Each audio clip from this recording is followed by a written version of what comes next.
Trait theory says that effective leaders possess a similar set of traits or characteristics. The trait theory are mainly focusing on the fact that leaders are different from non-leaders in the following characteristics. Drive refers to high level of effort. Leaders always try to make improvements. They have strong desires to promote change. Successful leaders also have stronger desire to lead.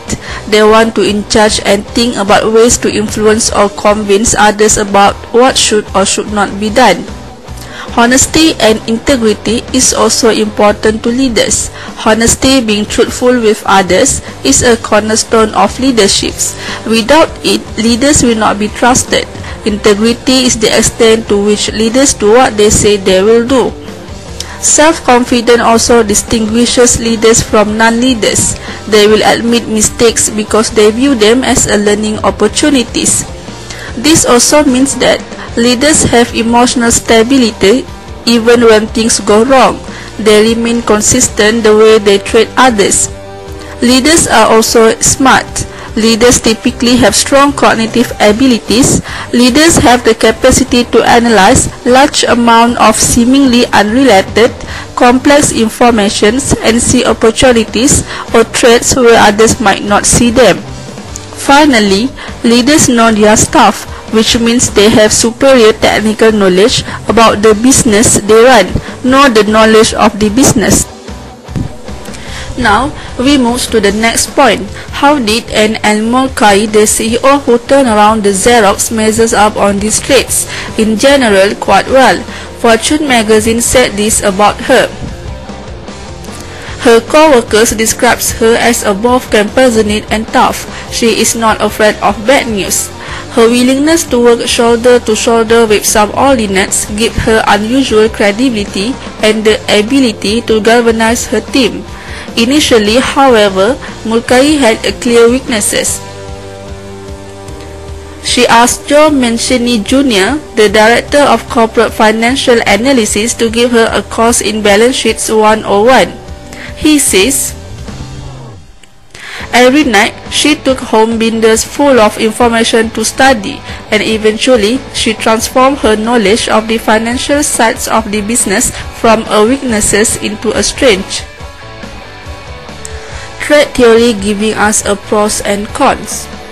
Having a list of specific traits makes things fairly simple to compare and categorize people into the leadership role. If we can recognize some of the same traits that are on the list in ourselves or in others, we may be inspired and potentially convince others or ourselves into taking on a leadership role. But there is also an argument against this theory that people can develop leadership ability through their life's trials and experiences. This list may be restricting because if you go to the list and automatically assume that you are not a leader because you don't possess any of the qualities on it, one may get discouraged and give up on being a leader. Now, the conclusions.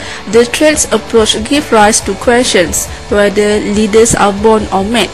However, leadership may be something of an art. It still requires the application of special skills and techniques. Even if there are certain inborn qualities that make one a good leader, these natural talents need encouragement and development. So, based on Anne Mulcahy says, we know a person is not born with a self-confidence. Self-confidence is developed. Honesty and integrity are a matter of personal choice. Motivation to lead comes from within the individual, and the knowledge of businesses can be acquired. While cognitive ability has its origin partly in genes, it still needs to be developed. None of these ingredients are acquired overnight.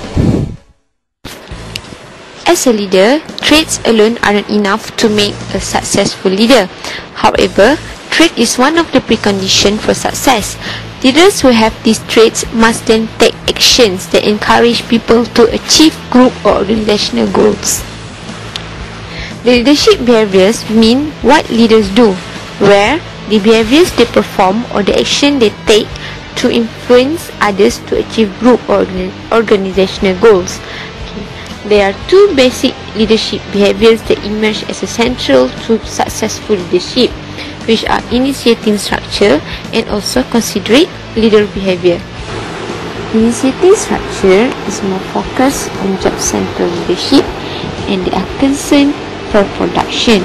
Initiating structure is the degree to which a leader structures the role of the followers by first, setting goals, giving direction, setting deadline and assigning tasks for each employees.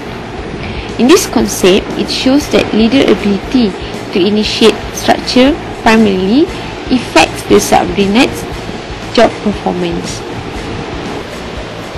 Consideration will focus on employee-centered leadership and concern for people. Consideration is the extent to which a leader is friendly, approachable, and supportive, and also shows concern for the employees. Consideration primarily affects subordinates' job satisfaction.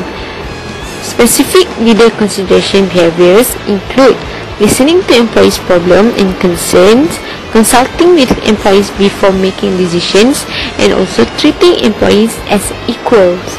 Based on leadership behavior, which is initiating structure, and has been setting goals, giving direction, setting deadlines, and assigning tasks for the follower.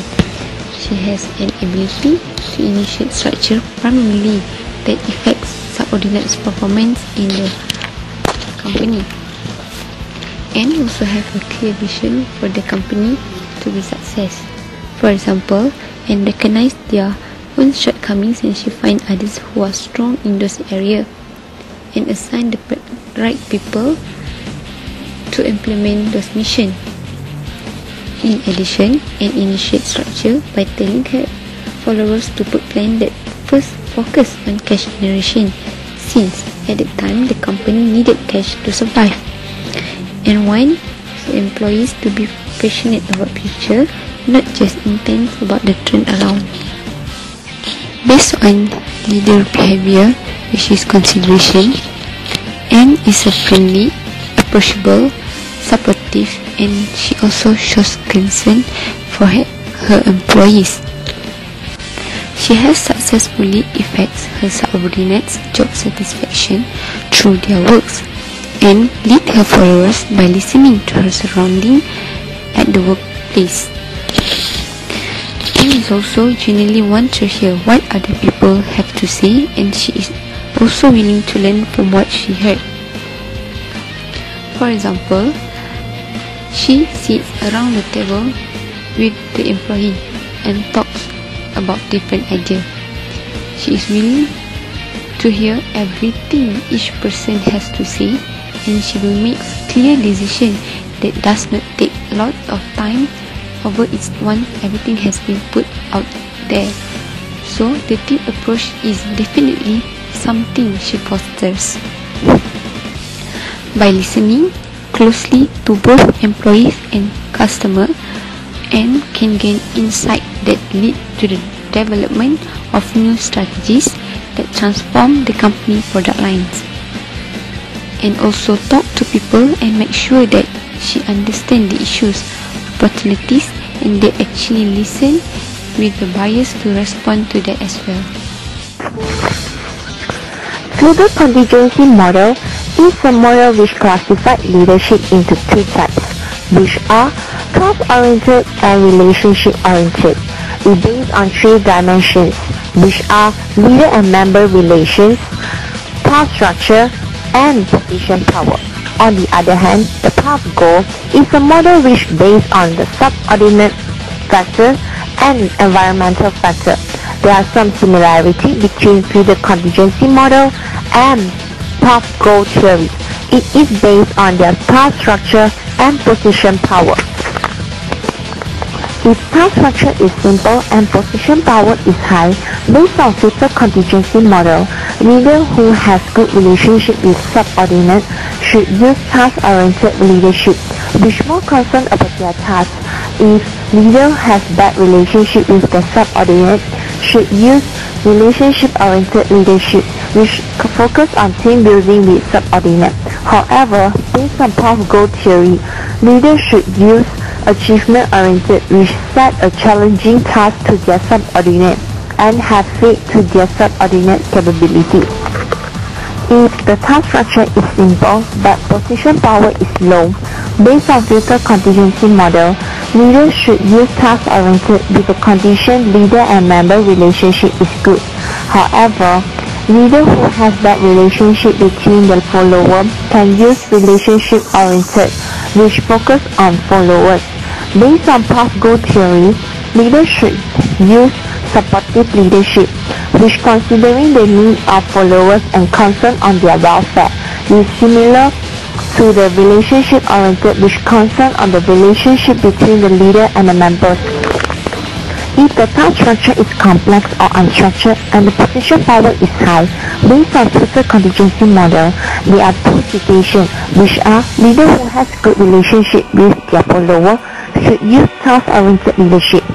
However, leader who has bad relationship with their member will use relationship-oriented. On the other hand, based on path goal theory, leaders should use directive leadership, which tell employees what is expected of them, schedule work, and give the specific guidance as how to accomplish tasks. If the task structure is complex but the position power is low, based on filter contingency model, if leader and member relationship is good, leader would use relationship-oriented. However, if leader and member have bad relationship, leaders should use task-oriented leadership. The similarity of this situation, based on path goal theory, leader would use participative leadership, which is consult with followers and taking their idea into account. This is almost the same with the relationship-oriented, which focus on the people. Situational leadership theory. The level of subordinate maturity, which are confidence, ability, and willingness, determines the appropriate mix of task and relation behavior for the leader. As you can see from the graph, the follower maturity are category M1, M2, M3, and M4. For M1, the followers do not have ability and willingness. For M2, the followers do not have ability but willing to do. For M3, the follower has ability but not willing to do. For M4, the follower has ability and willingness as well. There have some similarity between situational theory and task goal theory. If subordinate maturity is M1, which means that is low ability and high willingness. Based on situational theory, leaders should be in high task behavior and low relationship behavior. The leadership style should be in caring, which means that give special instruction and supervise closely because those subordinates are not ready for responsibility. Based on task goal theory, this kind of subordinate needs a leader who has directive leadership because their ability is low and their leader needs to tell them what to do. For subordinate maturity in M3, which means that those subordinates have high ability and low willingness. Regarding to the situational theory, leaders should be in supporting or participating, which means that has high relationship behavior and low task behavior. Leader can share ideas and facilitate feedback in decision making. Based on task goal theory, leaders should have participative leadership to work as group with them together. Last but not least, M4 subordinate has high ability and high willingness as well. Based on situational theory, leaders should low relationship behavior and low task to let subordinate and teams make and implement decisions. It is similar with task goal theory. Leaders should have achievement-oriented leadership because they have high ability and willingness. Leader only set goals that want to achieve and believes his or her subordinate that will achieve. At the same time, leader needs try to push them to achieve indirectly. There have several decision styles in the normative model, which are autocratic, consultative, group, or delegation. However, leaders are effective should make decisions based on situation, which is contingency factors. It includes quality requirements, commitment requirement, leader information, structure of problem, commitment probability, goal congruence, employee conflict, and subordinates information. For example, if the quality requirement is high, commitment requirement is high because important for members to accept. Leader information is very important. Commitment from subordinates are important.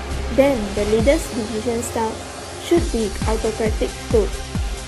Autocratic too is leader will obtain information from subordinates, then make decision alone. Another example here is if the quality requirement is low, commitment requirement is important for members to accept the decision, and the decision made by leader is not accepted by subordinates. Commitment probability is low. Then the decision style should be in Group 2. Group 2 is leader meets with subordinates to discuss the situation. Leader focuses and directs discussion, but not impose view, and group makes final decision.